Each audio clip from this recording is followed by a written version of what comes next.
Welcome, everybody.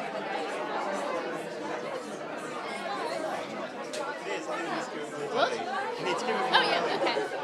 Hey, welcome, everybody. Thank you so much for coming. Can you please take your seats? Yeah, it's fantastic to see such an amazing crowd here. Can I ask all the shortlist and judges to try and find a seat near the front? Yeah.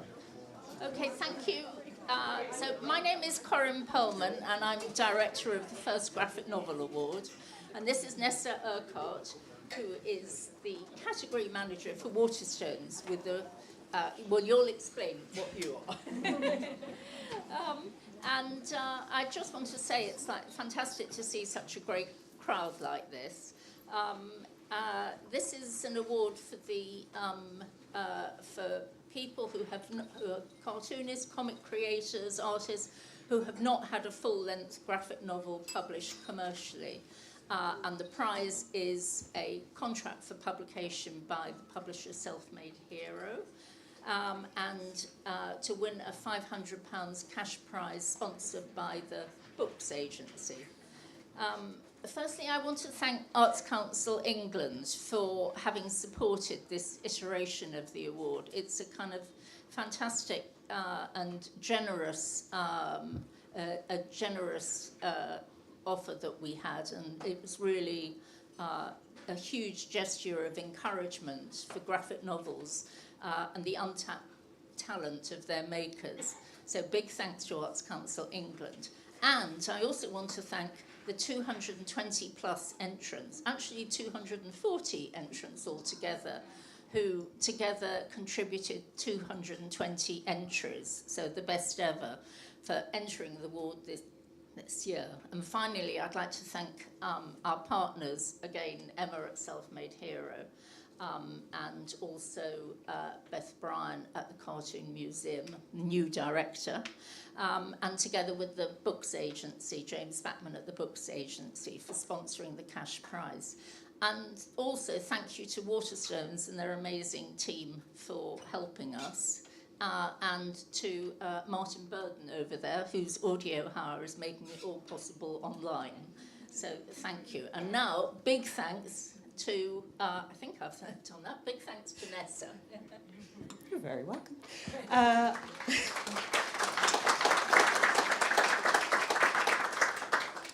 I'm Nessa, I'm the category manager for All Things Geek here. I look after fantasy, sci-fi, horror, manga, and crucially graphic novels, which is an absolute pleasure.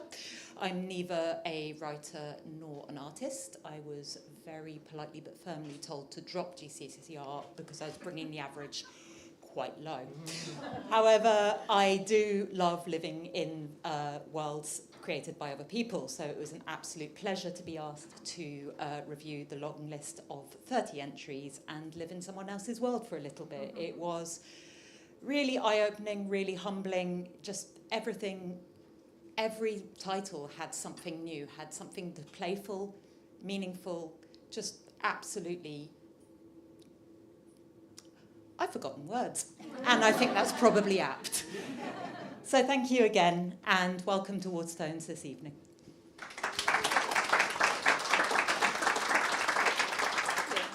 Thanks very much, Nessa. And now, without further ado, I will hand you over to Alex Fitch, the comics guru, and who's going to guide us through this complicated process. And he will introduce himself better than I can, and also his fellow panellists. Thank you, Alex. Thank you, Corinne. So yes, we've got various guests here tonight, the shortlisted artists, a number of the judges, and various other people who are involved in this fantastic award. My name's Alex Fitch. As Corinne said, I present the UK's only regular broadcast radio show on comics, Panel Borders on Resonance FM, and I'm the academic lead for BA Animation at the University of Brighton. I don't know why I bothered saying that. It would be, to start tonight's proceedings, it would be my great pleasure to invite to the stage James Spackman, the leader of the Books Agency, who has been involved in the first graphic novel award for a couple of years now. He's the author of the book How to Be an Author, and it's great that he is now one of the sponsors of the event, and also Emma Haley, who runs Self-Made Hero, the publisher of the winner of the first graphic novel award, who has also been sponsoring the event for the last couple of years. If the two of you would like to join me.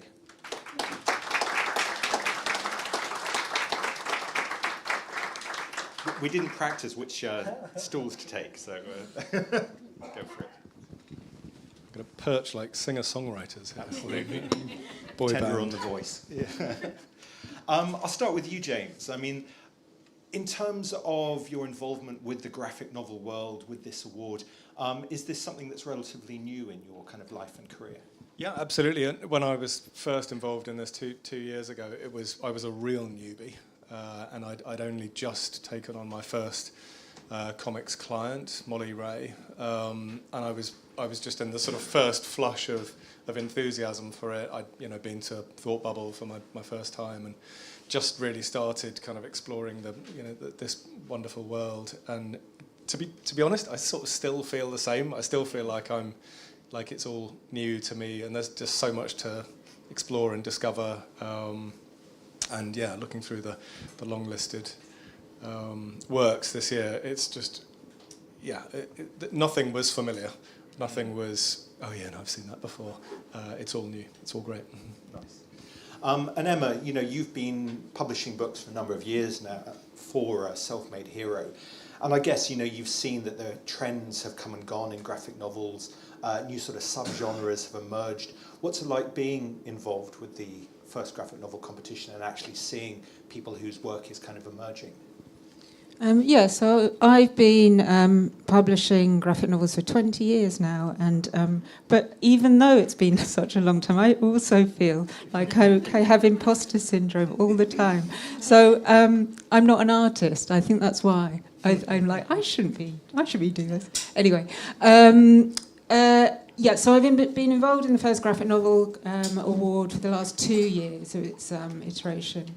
And this year there was, I thought there were a few trends. I thought there was a lot of memoir, a lot of autobiographical stuff, a fair amount of apocalyptic, it's the end of the world, and what are we going to do? And so, a lot of kind of like escape into another world because things in reality are not so great at the moment. So, and what it means for Self-Made Hero is, rather like what James said, is like, you just see all this fresh work, and it is so exciting and engaging this work, and that the UK graphic novel scene is just really bubbling. And I just wish I could publish more books, and I wish there were other publishers that publish more graphic novels, because there's just such a lot of talent out there that isn't getting out to a wider audience.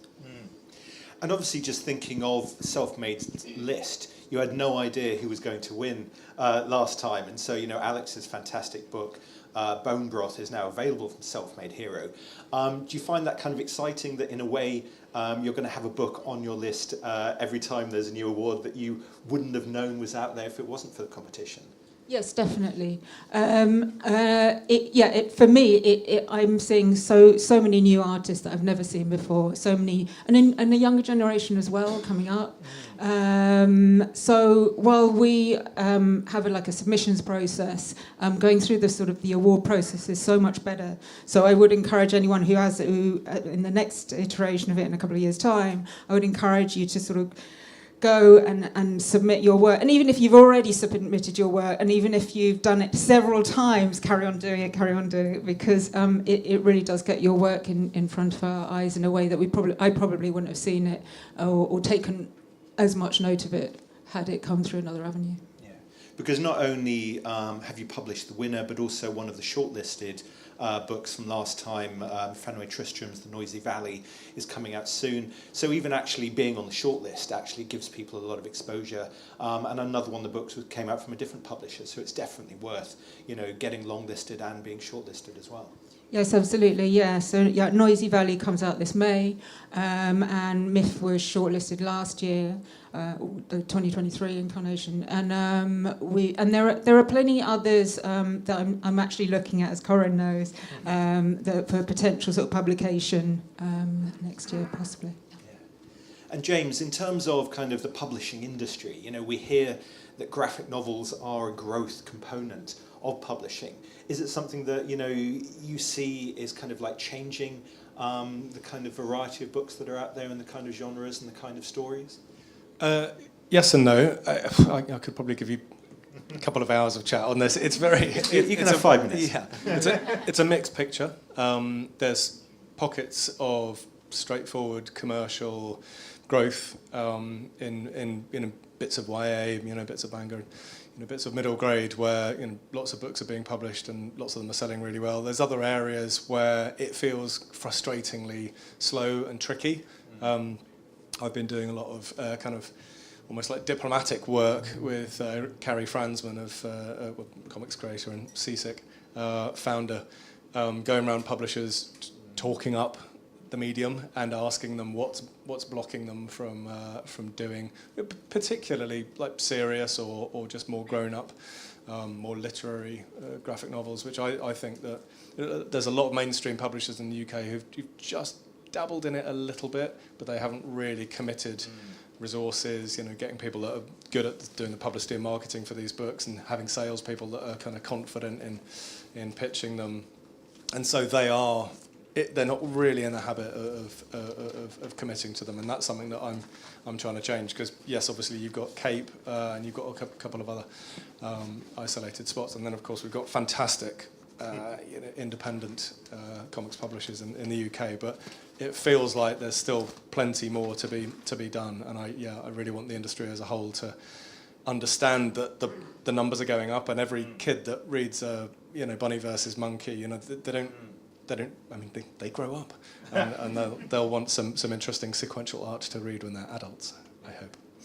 Because I remember the graphic novels boom of the 80s, where all of a sudden everyone was talking about Mouse and Watchmen, and loads of publishers jumped on that bandwagon and did it very badly and brought out 1 or 2 titles and then just gave up. But it feels that this time actually there's a bit of momentum happening. There is a recognition that graphic novels are a growth industry, and it just feels a lot more positive. Hope so. Cool. Thank you for joining us, James. I'm going to ask Emma to stay, but thank you for coming on stage.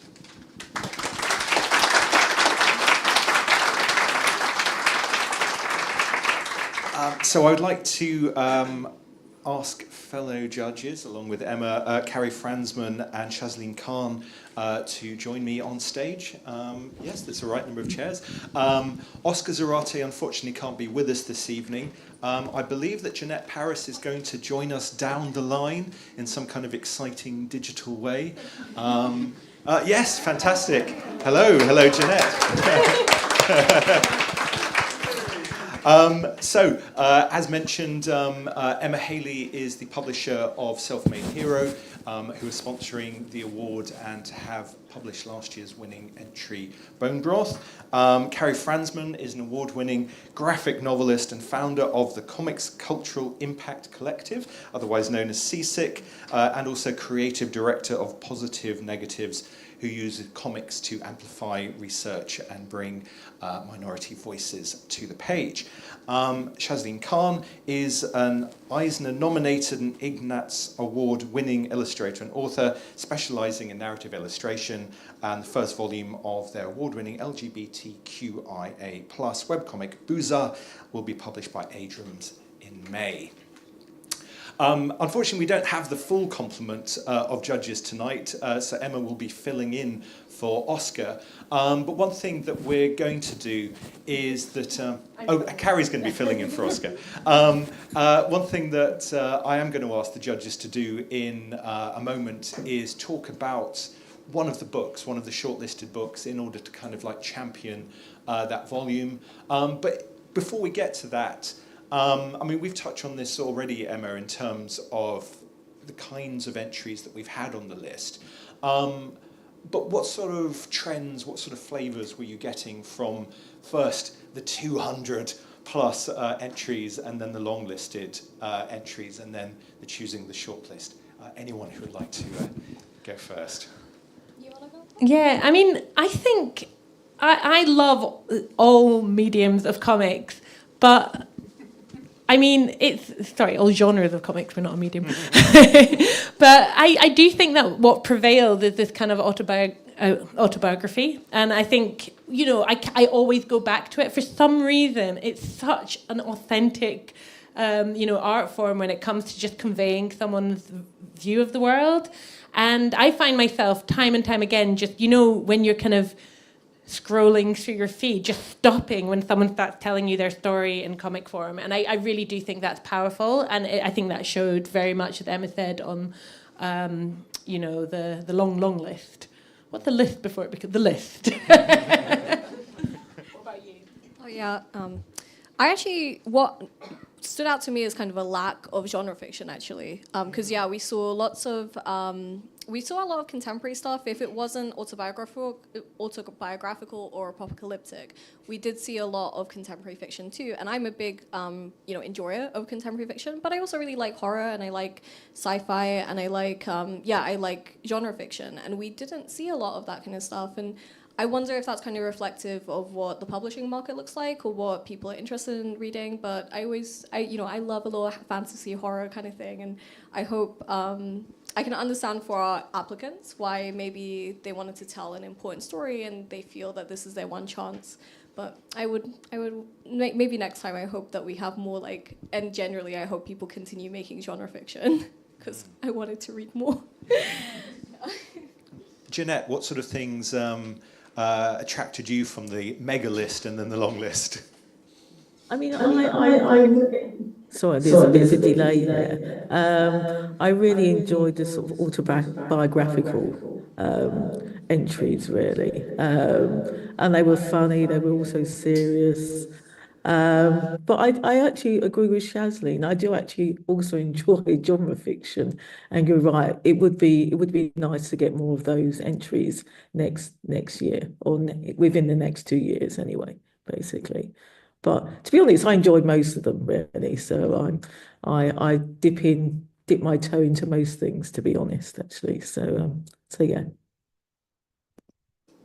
And I guess, for you, Emma, as a publisher, even what we think of as being a graphic novel seems to be evolving, that it isn't just simply comics as we know them in a thicker spine, that people are combining words and images in different ways, and not only the entries in this competition, but in general in graphic novel publishing. Did you see anything in the long list, and the short list that you thought, it's really interesting that people actually are combining words and images in this way? There were all sorts of different kinds of entrants. I can't think of. Can you think of one that was more? There was less. We'd actually sort of usually see. Jeanette, I think were you about to say something? Yeah, I mean, there was a couple of sort of more creative ones that sort of went outside what I would think would be the sort of bounds of normal sort of narrative fiction, and I'd like to see more of those. It's obviously difficult to judge those actually, but yeah, it would be interesting to get more of a sort of going against the sort of narrative grain that you normally would think a narrative fiction or a comic would be, basically. There were the few which were quite influenced by film as well, where you can see if people come from the film or TV world, and there was kind of a different way of looking at comics, which wasn't maybe so married to panels and speech bubbles and the language which we're used to. And I do think when people approach comics from different, art forms, whether it's film, TV, theatre, you get a kind of different perspective, which personally I love, but there's a lot of debate in the judging panel on those kind of comics. Were all of the judging meetings entirely civil, or did they ever get heated? I think everyone was very civil. I think maybe I have a loud mouth, but it's okay too. We're definitely the gobby ones. Yeah, but I think there's a lot of different opinions, and I think just to say to everyone sitting in the audience who was longlisted but not shortlisted, or who wasn't longlisted, there was probably someone who was absolutely batting for your comic in that room. There was really... Good art doesn't necessarily reach a consensus. It sometimes divides people. And, someone can be passionately for something or passionately against it, and it still provoked a really important discussion. And sometimes subjects are very uncomfortable, and you don't actually love them. They make you feel... different, not necessarily positive emotion, but that is what art is for. And so... If you didn't make the short list, that does not mean, or didn't make the long list, that doesn't mean that someone absolutely loved your comic. Yeah, and kind of a congratulations to my fellow judges and everyone as well. I think there was one thing I felt, especially from the judging process, is the amount of care everyone put into the consideration of who should be put forward. And at every stage, we were really reading these comics over and over again and discussing them at every stage. And I think there was so much effort from all of us to really take into consideration what each writer and author was trying to put forward, and what could be not only what is this comic, but what does it mean for what would this comic mean for other people if it came out? What could it, all that kind of stuff. And I think I have a great deal of respect for my fellow judges for it was a really, really wonderful experience doing that with you guys. Cool. So as I said, each of you, and Carrie's going to fill in for Oscar, are going to say a few words about one of the shortlisted entries. So let me just get the clicker. Emma, would you like to go first to talk about Forget Me Not? Yeah, sure. So, Forget Me Not by Liz Lunny.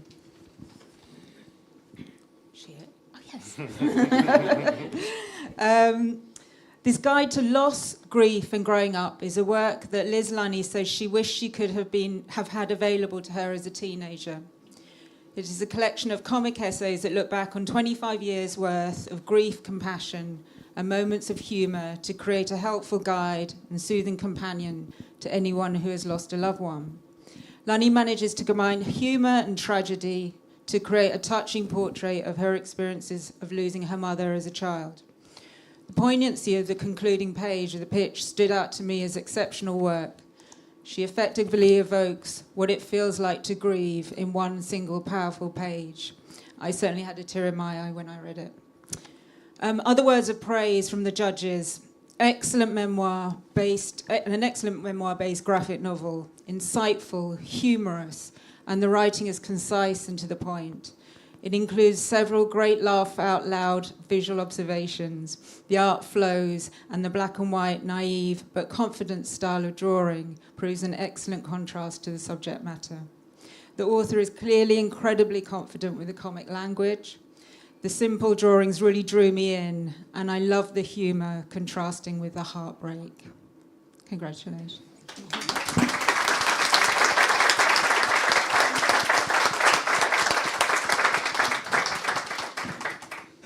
Okay, great.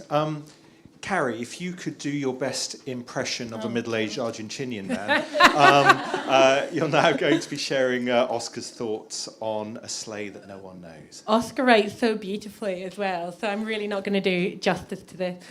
Okay, Oscar cannot be with us because he's currently in Argentina meeting the cultural minister of Corrientes, the region whose music he is celebrating in his latest book. But he wishes us all the best and says he is so sorry he can't be here. After reading 220 entries, that's quite a thing. These are his words about A Sleigh No One Knows by Yu Ching Cho. What is this thing about comics? It's all about telling stories and pictures and words and how to make each of them work together. Sometimes the pictures keep quiet and the words come to the foreground, and sometimes pictures tell the words not to make so much noise. This is what makes comics so interesting as a language. When you know how to marry pictures and words and make them sing together in that small but beautiful frame. But comics also becomes interesting and very curious when the picture divorces the words, when the comic doesn't need the words to tell a story. A Sleigh No One Knows by Yu Ching-cho, it's the picture in A Sleigh That No One Knows, it's the pictures that mostly tell the story. It's about the meaning of life involving a depressed rabbit, a sheep experiencing an existential crisis, and an utterly ludicrous military project. It's an interesting, surreal story rooted in emotional truth, told in an interesting metaphor, and even a hint about the totalitarianism that so much of the world is going through and suffering right now. Total madness. Looking at the artwork, I was taken at the author's audacity and their nerve to tell the story without words. I love the author's belief, conviction even, that her delicately beautiful artwork will carry the story, and I'm sure she will be triumphant. And I believe in this project too.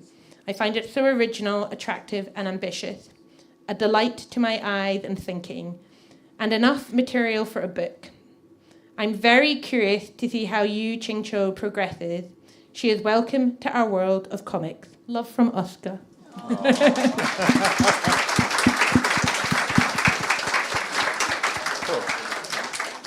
Thank you, Oscar via Carrie. Shazleen, you're going to say some words on Kittish banter. Yeah, sure. So I'm very, I guess, honored to be able to speak about this comic. When we were doing this comic, which is written by Calico, who's sitting directly in front of me. Sorry, buddy. This is a comic that when we were doing our initial judging, I think it was actually my batch, and it was immediately something that I gravitated a bit towards. This comic mainly features anthropomorphic characters, but it's set in the north of England, in Leeds, and our main character is a Muslim. It's a big cat. I don't know exactly, I can't identify exactly which kind of big cat, but they go to university up in Leeds, and they're going to be in a new housing situation, and they've sort of moved away from their Muslim family with high hopes of, the new life, but maybe a little bit apprehensive too, and they find themselves in a housing group with other Muslim people. And one of the things, and I'll talk a little bit about why this comic particularly is so personal to me, is like we said earlier in my introduction, I work on a LGBTQ webcomic that features queer Muslims like myself. And when I made that comic in 2019, I made it as a scream to meet other people like myself. And I think one of the most gratifying things in the world is seeing a younger generation make even more beautiful comics about those themes. Because I think, and you can see the art. The art is beautiful. The art is excellent. The cartooning is excellent. The character design is excellent. The background design is excellent. The comic making is excellent. But the story is something that only the author could have made, because there's very few of us, like we are a racialized minority group, and also being queer, and that intersection there's not that many of us here in this world, and there's not many of us who are able to stand up and make something. But this comic is so meaningful to me because it means there's another space for young people like ourselves, people who are going to be younger than us, and older people too, to see themselves. And yeah, it's an amazing comic. The actual comic is also great, but it's also incredibly meaningful for the content and the story and the very delicate kind of balance of experience that it portrays. So congratulations.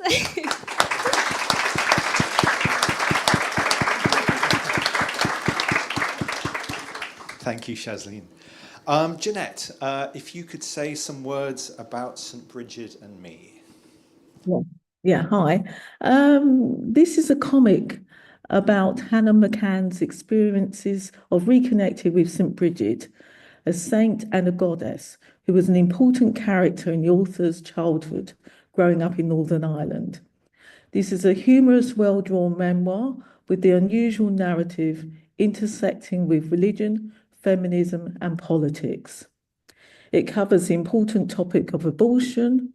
The author blends memories of their own involvement in pro-choice rallies while showing the nuances of a sensitive subject.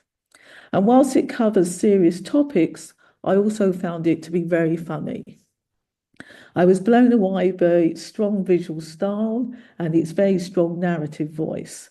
As folklore, myth, and tradition combine, the author's personal story and fascination with St. Bridget lends a universal appeal to the narrative.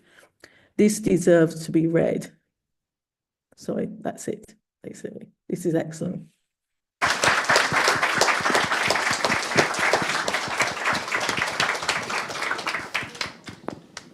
Okay, Carrie, this time saying your own words, if you could say a little about falling in love on the family computer.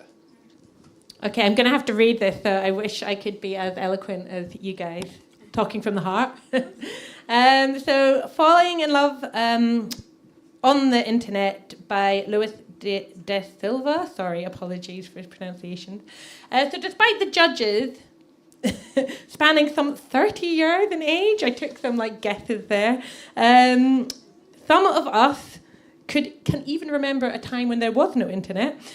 We all fell in love with falling in love on the internet. It was heartwarming, humorous, skillfully drawn, and we felt a real connection to the characters. It felt both nostalgic yet also timely, exploring not just our relationship with humans, but also with the computers that are increasingly sticking themselves into our lives in every opportunity. The synopsis doesn't reveal the whole plan for the book, but we'd love to see it develop perhaps the story of an individual relationship interspersed with wider social commentary on our relationship with computers and even AI. Sounds really interesting.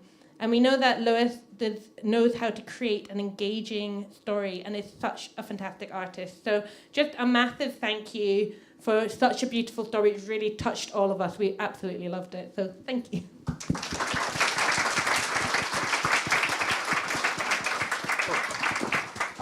And Emma, if you could say something about The Frozens. The Frozens by Lorna Farrell. Charmingly rendered using anthropomorphic characters, The Frozens is a story about its author's battles with cancer. The pitch begins with an incident a week before the cancer diagnosis, where the protagonist saves a young person's life from suicide. O'Farrell brings each page to life not only by using a fluid and fun art style, but also in the way the narrative develops, building on the theme of survival. This has all the elements of what will be a fully rounded, engaging graphic novel. Adding to it the fact that it's a memoir makes it all the more powerful. And some more words of praise from the judges. Great, well-written synopsis. The writing is humorous and engaging. Opening pages are very strong. Gripping and emotive story. I love the use of visual language with the beats from the train tracks moving across the page to the diagrams of the character. The themes of birth, death, and everything in between really interested me, and I'd like to read the full book. Congratulations.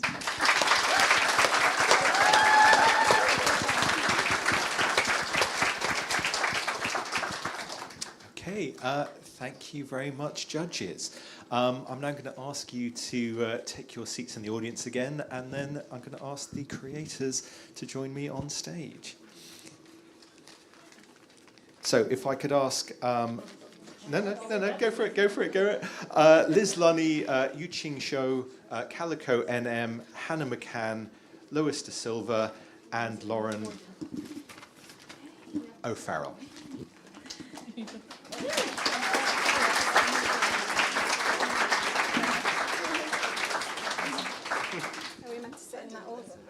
No, I don't mind whichever order you like. You can take turns. I don't mind.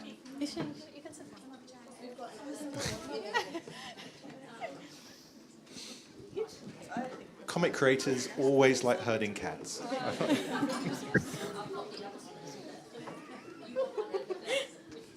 Thank you, Corinne.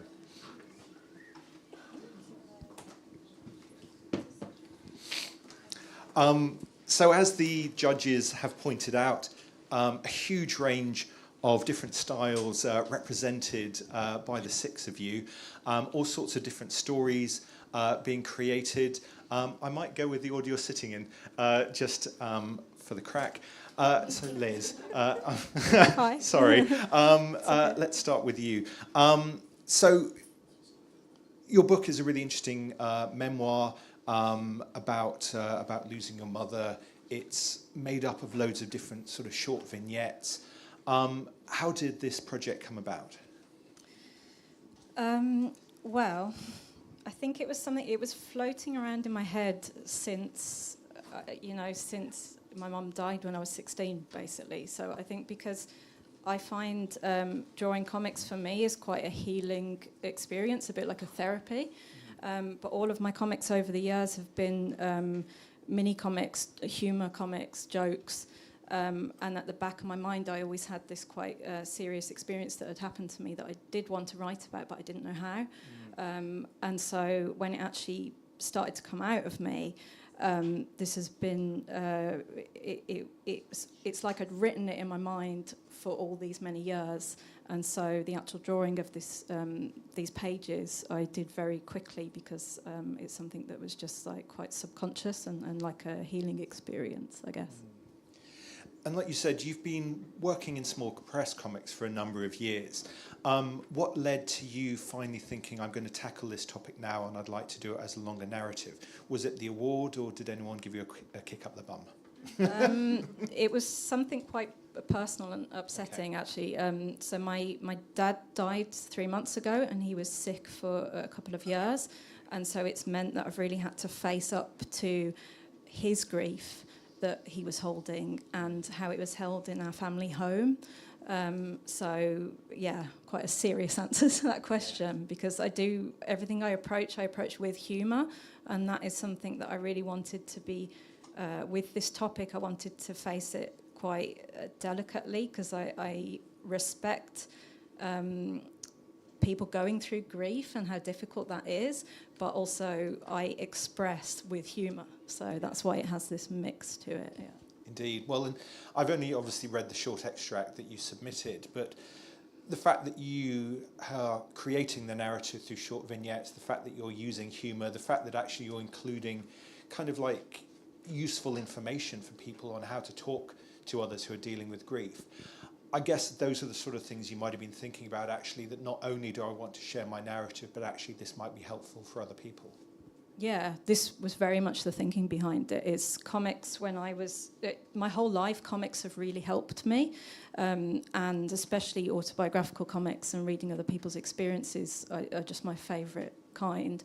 And so I wanted, in a way, to write... selfishly, in a way, I wanted to write the book that would have helped me when I was going through that. So that was the intention behind the project. Yeah. Actually, I think I might do this in the order of my notes. If I could talk to Yu Chin Chu next. Your graphic novel, A Sleigh No One Knows. Hopefully your microphone's on. We have someone at the mixing desk. Yes, that sounds plausible. As mentioned by Oscar via Carrie, it's a anthropomorphic tale. The lead characters are animals. Much of the graphic novel is silent in the sense that it doesn't have any kind of word balloons or dialogue attached to the animals. And it's a mixture of kind of like humour, animal adventure in the real world. How did this kind of like, heady mix come together? No, I think for the animals as a character choice, it's because I'm an illustrator background, and I am very used to making artwork and using visual metaphors. So of course the rabbit as a character, it gives a metaphorical message there. And in terms of using some of the stories are told wordless, while some of them has words in it. And it is because I would like to think this graphic novel story as an inner journey reflecting my own personal life stories. So from the very first chapter, which is wordless, it's more like my internal conversation and more like a mental space. When it shifts to where there is like words and speech bubbles and narratives like text in it, it's more like a conversation progressing from the original internal world. So there are actually a lot of ideas behind how I approached the story I wanted to tell. And reading this short extract, it also reminded me of sort of 1970s animated films like Watership Down and The Plague Dogs, where instead of, you know, in many comics, and indeed some of the comics on the short list, you have anthropomorphic characters that are sort of half animal and half human, but yours are fully rendered as being animals, but then they have kind of incredible adventures like getting on a roller coaster. That kind of idea of taking, you know, aspects of reality and then make it fantastical, is that something that you've always done as a storyteller, or is it something that the graphic novel medium kind of like has afforded you? I think for one of the characters, the rabbit one, is usually how I perceive myself in the reality if I were an animal. But for the sheep, that actually came from like other inspirations I got when I was actually doing an artist residency at Dr. Nicholas Streeton's LD Comics community. And because I grew up in Taiwan, and it was not familiar to me to see a farm of sheep everywhere. It was quite a new experience to me, and that actually gave me like a new visual stimulus. And that was how I found the visual metaphor for that part in the first place. I'm not sure if that answers the question. Very much so. Yeah. And the way that you kind of balance the narrative between us seeing what the animals get up to and then the entrance of the humans, juggling those two kind of ideas. Is that something that you found a challenge? Did you want to stick with the animals, or did you feel actually the humans were necessary from time to time just so that we can sort of place the narrative in the real world? It is definitely a challenge, but I think for that part of the story, having the human characters involved is necessary for delivering the message of my story, because the human part only shows in the military project chapter, and that is a reflection used as a metaphor of the outer challenge of this reality and society for my characters. So I would say having the human characters is quite challenging for me, but it's also a necessary choice for me creating this story. Cool. Brilliant, thank you. Hannah, I had a 50-50 chance. You know. Your graphic novel in progress, St. Bridget and Me, it's a really interesting kind of mix of religious upbringing, of sort of interesting, almost sort of paganistic activities with the making of the cross that you include in the narrative. How much of it is based on personal experience or research, and you having a story that you just needed to kind of get out there? I think it's a pretty equal mix of all three, because it actually started in an online drawing course with, oops, I'm spilling water everywhere. I'm going to hold on to it, sorry. With Sarah Lightman, one of the founders of LD Comics. I don't remember why exactly, like I had been visiting home, like for context, I've been living in Leeds for the past 15 years. So that's most of my adulthood, just because I moved for uni. But yeah, I grew up in the rural countryside in County Tyrone, and it was very isolated, I guess, and very isolated maybe is the word. And so it's just trying to find things about home that I still love and still feel inspired by. As somebody who basically just really, really wanted to leave as soon as I could, for lots of reasons. But so for me, it's kind of, again, that kind of art as therapy thing of like knitting together parts of your life to make sense of your own self. But I also, just the more I kind of investigated things, the more exciting this project seemed to me. And yeah, although I didn't bring it very far in that online drawing class, I have a lot of really, really encouraging friends. And when I was working at a printing co-op in Leeds called Footprint Workers Co-op for like 7 years, and we were all visual artists. We tried to like set up a little crit club together for a little while. We had 2 sessions. But out of that came, like, I had lots of enthusiasm from my colleagues from that. And yeah, they were just like, I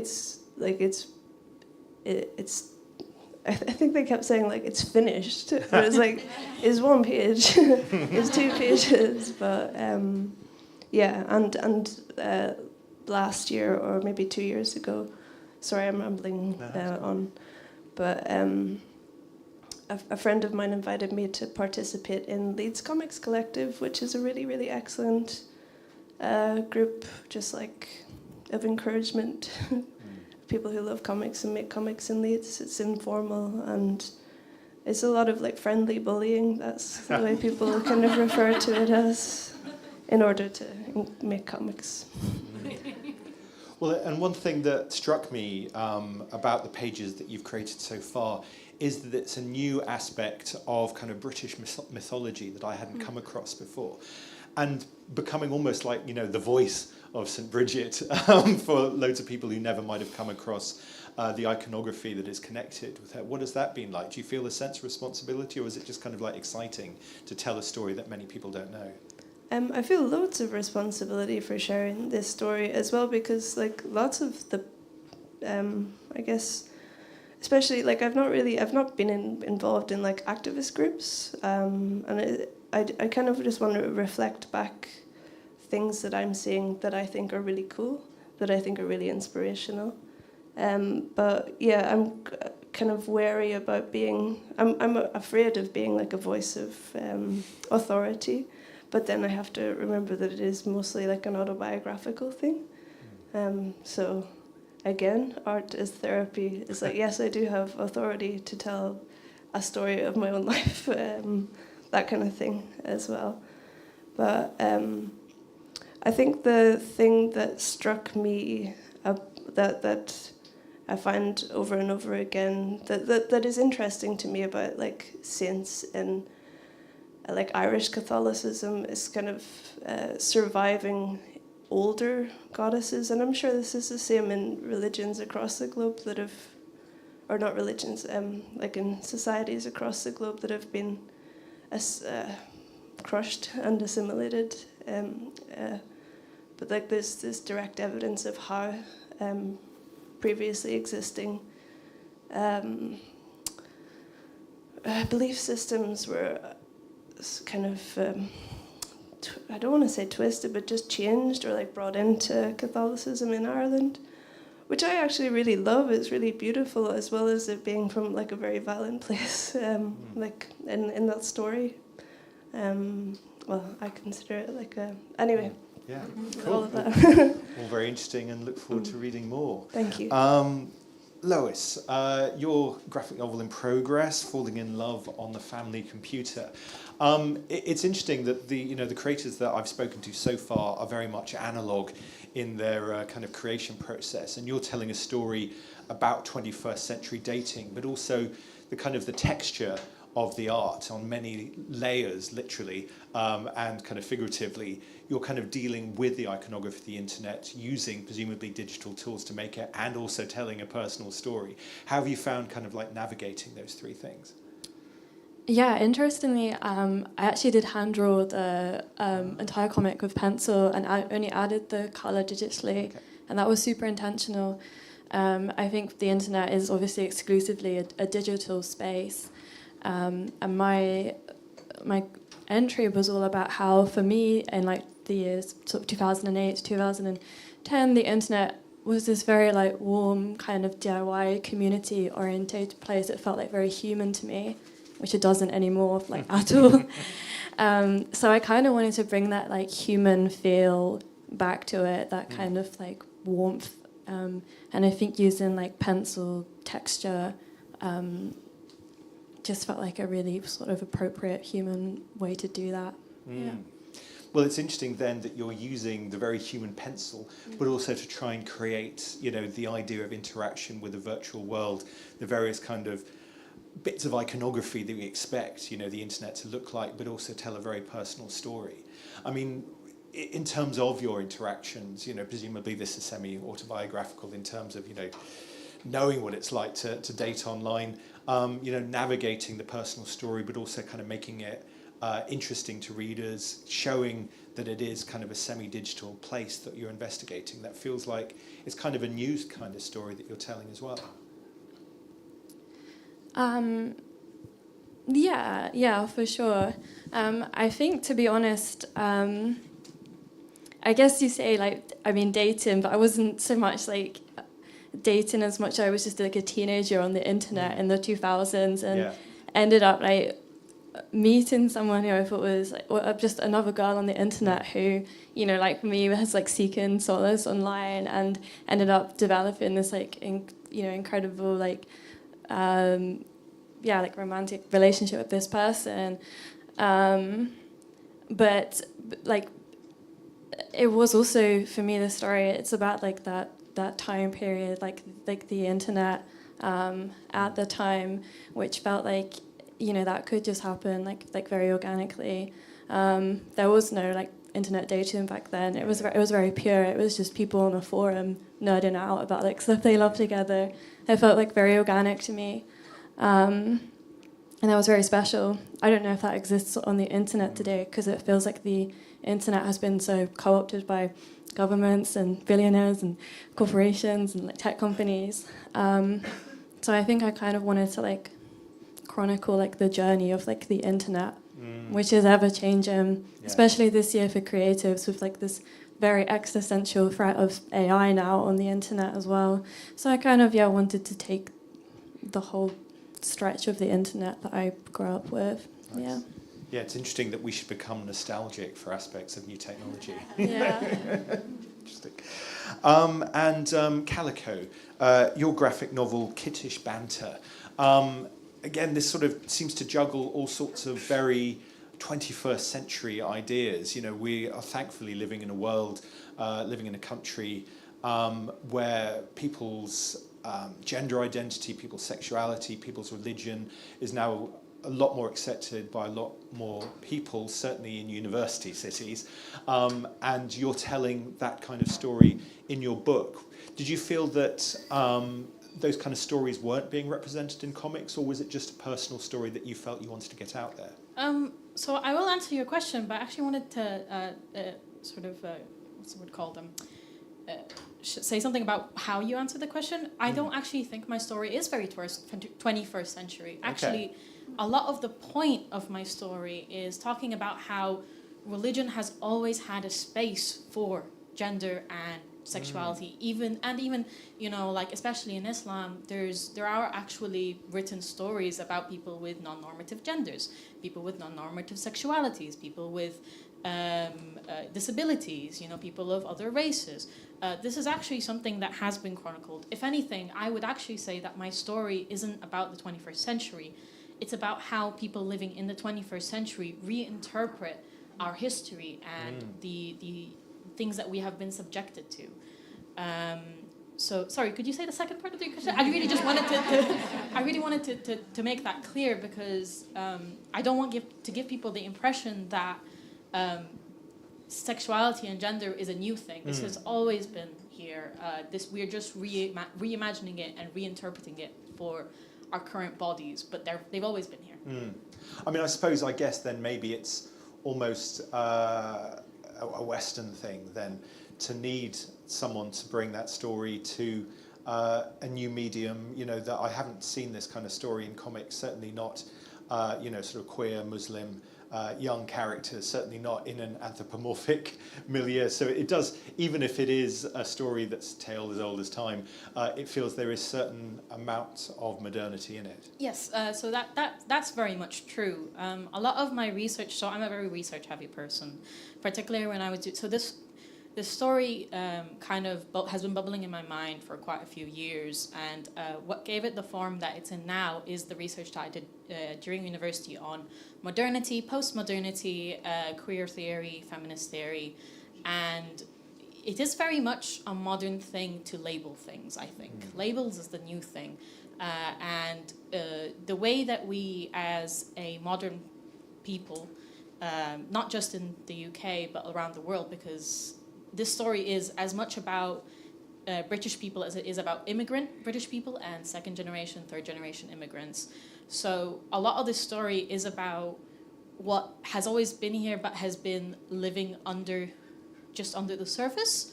The reason I decided to make this story, and she is somewhere in the back, but I'm not going to tell you where because she'll get scared. I had a friend group when I first moved to the country 10 years ago now, I think.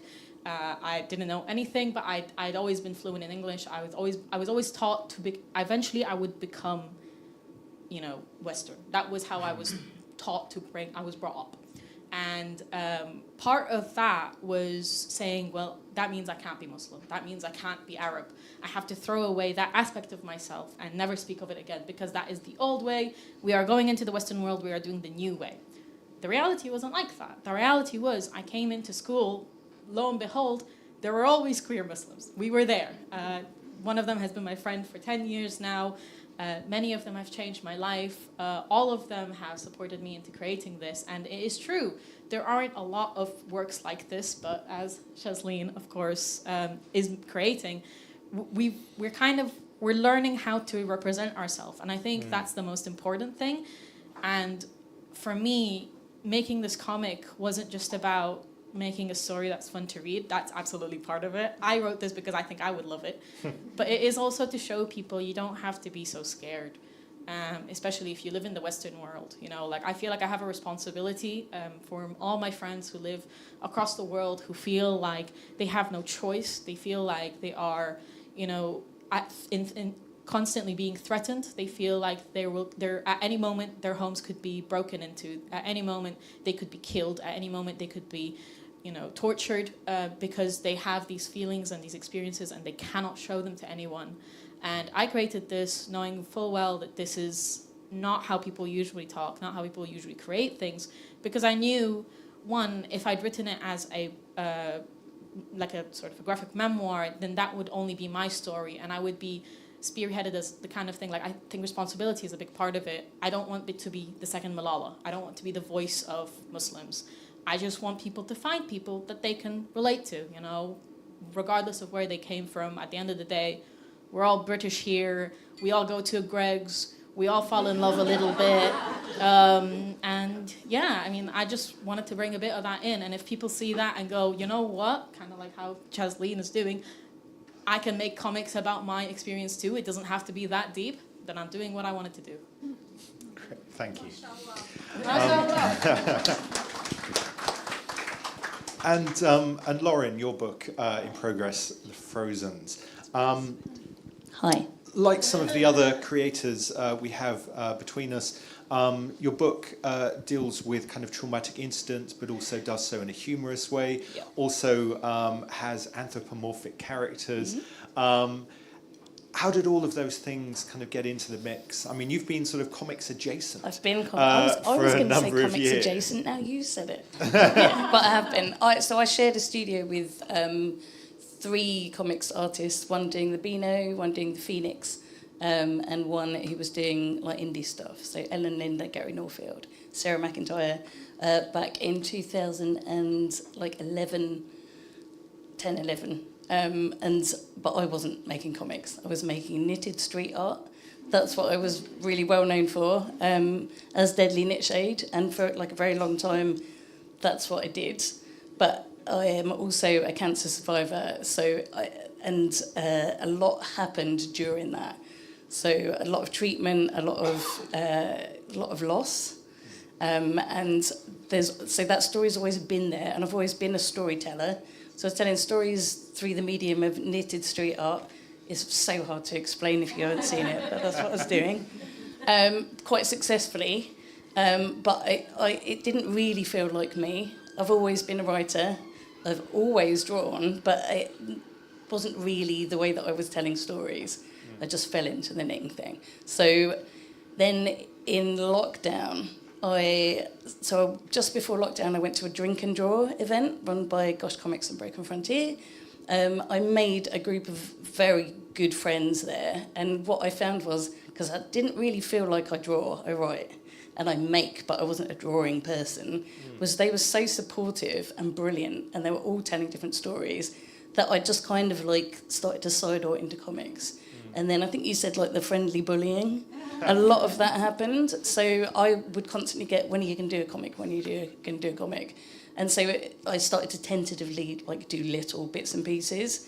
But I kind of always wanted to tell the story of saving the life of this kid on the train tracks, and then what happened after that. So a week later, I discovered that I've got cancer, and it's all in journals. I've written journals since I was 8, so it's all there.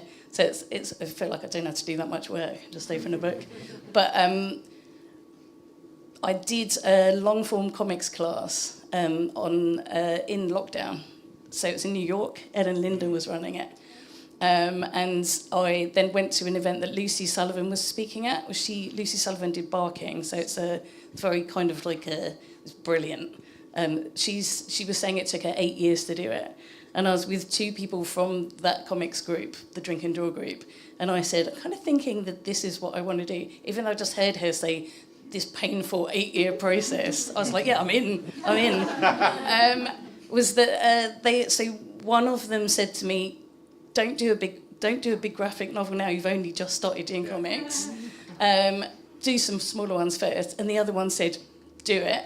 I'm part of a safe space for hard stories, which is Wallace Eats was running. So it's like another online course. So I joined that, started doing little comics, and then just kind of fell into doing the Frozens because I went to the event that was launching this competition, and we sat in the pub afterwards, and Corinne, who's been on at me for ages to do a comic, she said to me, come on then, you're going to enter this year. And I said to her, I don't know, because it's a big story, right? This is a big story for me. There's a lot of sad in it. There's loads of happy in it as well. So she said to me, just tell me the start of the story, which is the scene that I entered with, where I saved the life of this kid a week before I get cancer. It really doesn't sound real.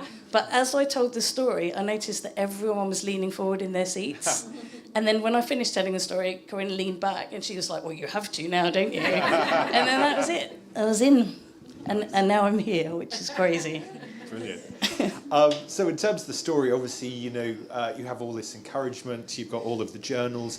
How long did it take you to find a kind of artistic voice that represented yourself? Because it's one thing going from knitting to drawing, but another really to know just who you are on the page. My drawings look a lot like the knitting I used to do, actually. It's 2 dots for eyes. I did start off, initially I drew one scene in the Safe Space for Hard Stories, which was me lying on a table having a CAT scan, and I love a pun.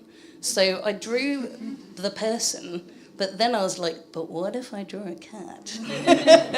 Having a CAT scan.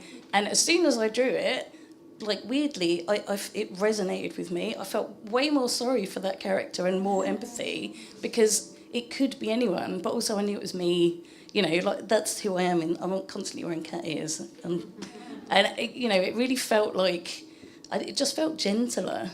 So then that became the thing. But I was trying to find a hook of like, how do I tell this story? Because otherwise it's just like, and then this happened, and then this happened. Was that I went to get a haircut, and my haircuts take ages because I go and have it done where it's a model, I'm a model and they're teaching. So I was there for 4 hours. You can't look at your phone, you can't read because you don't want to be rude to them. So you just sit and you look at yourself in the mirror over and over. And I came up with this idea that when I first was diagnosed with cancer, that my death appeared in the room and like kind of very gently put a hand on my shoulder and was like, hi, handed me a business card. And I love the idea that because everything changed when I got diagnosed with cancer. When you know what your death looks like, it changes everything. But it wasn't a sad thing. It's like, because I know that, so my death in the comic is like a like a Looney Tunes character. And my death actually hands me the card that Wile E. Coyote used to hand out. It's the exact same card. The wording on it is slightly different. But it's that the idea that there's an excitement and a fearlessness in the fact that you know what your death looks like. And that was my hook. Then it was just like, then everything that happens, the saddest stuff happens in this book, because there's a lot of loss. I mean, I lost my dad when I was 1.5, so it's like, and then I got the same cancer. So it's a crazy story. But there's like IVF and all sorts in there. It's really hard stuff, but if you've got a cartoon death in there, there's that element of joy. And it's literally how I live my life. I mean, look at me. It's literally how I live my life. So yeah.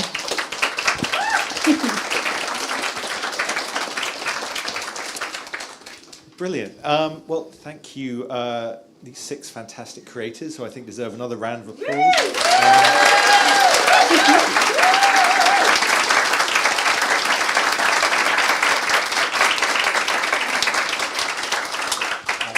Thank you for entering your work into the first graphic novel competition and for coming to talk about it on stage. If you could now take your seats again. Thank God for that. Okay, so now the most exciting part of the evening, the prize giving. So if I could invite Beth Bryan, the new director of the Cartoon Museum, and Alex Taylor, the previous winner of the First Graphic Novel Award, to join me on stage.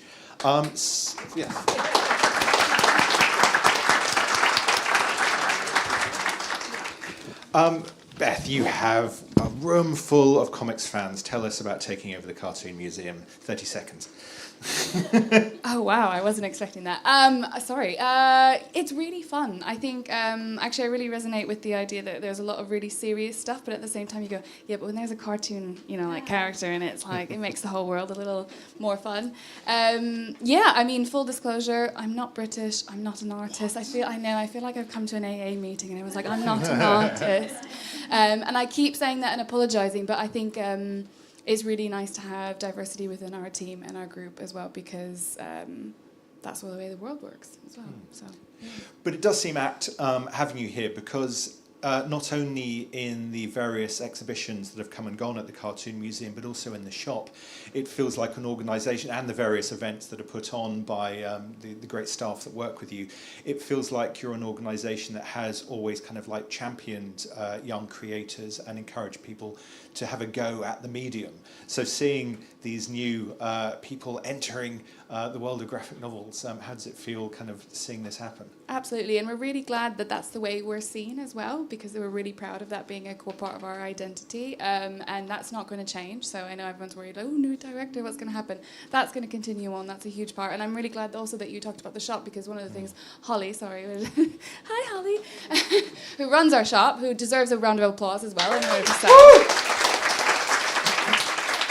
We're really exploring the idea. Actually, just today, we were talking about what if we thought of the shop as more part of our program? It always feels a little bit sidelined. So no answers yet there, but you heard it here first. That's an area we're really exploring about how it's an extension of the gallery and it's its own unique experience as well. Cool, fantastic. So the winner of this year's First Graphic Novel Award, as was the case when Alex won, receives a publishing contract with Self-Made Hero and a cheque for £500. I believe you've got one of those 20-foot cheques behind the chairs that you're going to present. I'm joking. Alex, would you like to take the responsibility of announcing the winner of the 2025/26 First Graphic Novel Can we have some Award? drum roll, please? Oh, very exciting. And the winner is I know, I think it's in there. Hannah McCann.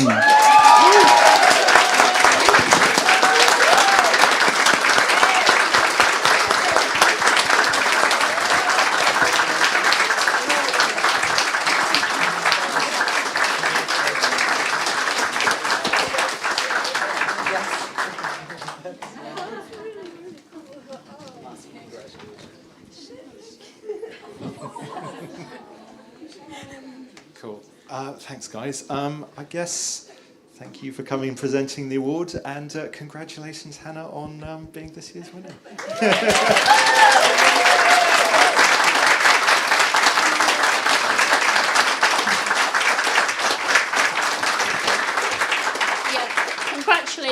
to Hannah, and thank you for the kind of, what an amazing shortlist. Kind of, everybody was thinking with everyone speaking, kind of, yes, this must be the winner. You know, I mean, what an impossible choice, and it's fantastic to see a winner here. But you know, we all have such great hopes for you all, and I can't say any more than that. Alex, thank you so much for being a great host, and thank you all for coming. It's been a real kind of pleasure having you here. There's, I hope, still some drink there. Please kind of fill your glasses and so on. And I was going to have asked James and Emma, you know, the prize sponsors, as it were, to come up and give you a big kiss. You're allowed. And maybe we can have a few photographs of the shortlist all together. But have we got an intimacy coordinator? Okay, I'm going to shut up. Thank you.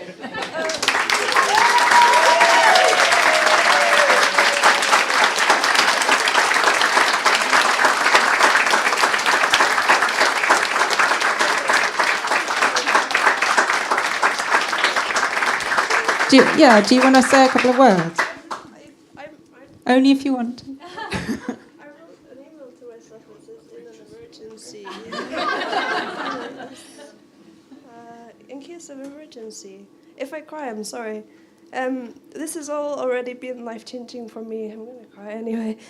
I submitted to the competition in the hope of receiving some feedback and guidance on how I might improve my writing structure, style, or something else to help with creating a feeling of cohesion in my project. This is very, very surprising and welcome feedback. Thank you all so much. I'm hugely indebted to my friends, family, and my boyfriend, Joe. You have always been someone I wanted to show off my comic skills to, so this is a pretty big success and a big flex. I kind of already mentioned about Jack Fallows and my comics friends in Leeds Comics Collective have made my comics life more social and therefore more real. Claire McCormick is one of my best friends and also an amazing artist in her own right, and she has supported this particular project in more ways than I could explain. In the rest of the story, I aim to highlight and celebrate the amazing and necessary work of grassroots and intersectional organisations on the island of Ireland who have fought to bring an end to criminalisation of abortion healthcare and continue to support those seeking abortions today. I really hope that I can do some justice to their stories and be a part of a movement which banishes shame from those who should never have had to carry it. It is also very heartwarming to share a love of St. Bridget with so many new people. I'm looking forward to making this work, but I'm really looking forward to reading the work of my fellow shortlisters, longlisters, and whatever the phrase was for the super list. Everyone, please keep making art. I am floored to be here with you all. Thank you so much.